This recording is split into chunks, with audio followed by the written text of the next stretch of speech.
लोकसभा चुनाव की शुरुआत हो चुकी है। 19 अप्रैल 2024 को पहला चरण संपन्न हो चुका है और अब 26 अप्रैल की बारी है। लेकिन इसी बीच आज हम आपको इलेक्ट्रॉनिक वोटिंग मशीन के इतिहास, वर्तमान और इसके टेक्निकल टर्म्स के बारे में पूरी जानकारी देने वाले हैं। लेकिन इससे पहले आप हमारी इस वीडियो को लाइक कर लीजिए, शेयर कर दीजिए, सब्सक्राइब कर दीजिए हमारे चैनल मोजो पत्रकार को, जिससे आपको और भी नोटिफिकेशन टाइम टू टाइम मिलती रहे। नमस्कार, स्वागत है आपका मोजो पत्रकार में।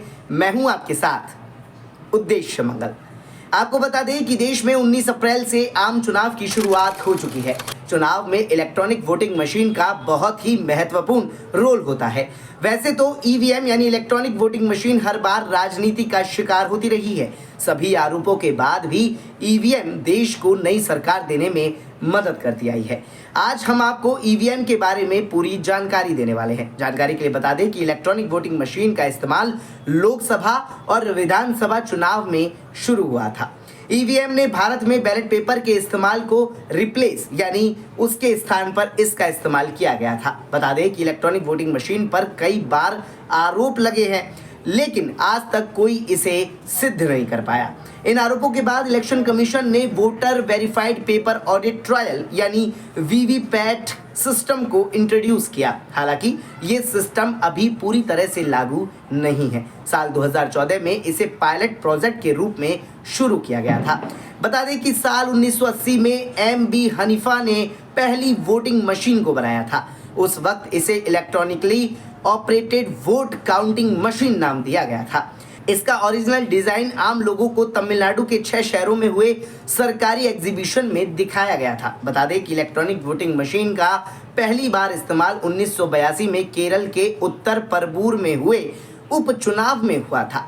शुरुआती दिनों में चुनाव आयोग को इलेक्ट्रॉनिक वोटिंग मशीन के इस्तेमाल को लेकर बहुत से विरोध का सामना करना पड़ा। साल 1998 में इलेक्ट्रॉनिक वोटिंग मशीन का इस्तेमाल 16 विधानसभा में हुए चुनावों में हुआ था। इसके बाद 1999 में इसका विस्तार हुआ और 46 लोकसभा सीट पर इन्हें इस्तेमाल किया गया।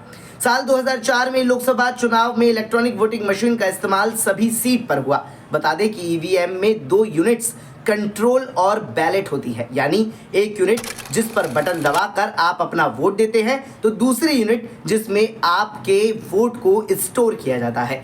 कंट्रोल यूनिट मतदान अधिकारी के पास होती है, जबकि बैलेट यूनिट को दूसरी तरफ रखा जाता है जहां से लोग वोट डाल सकते हैं। दबाया हुआ बटन कहीं गलती से न दब जाए, इसके लिए 2 सेफ गार्ड भी होते हैं। इस बटन को तब तक इस्तेमाल नहीं किया जा सकता जब तक क्लोज बटन ना दबाया जाए और वोटिंग प्रक्रिया पूरी तरह से खत्म ना हो जाए।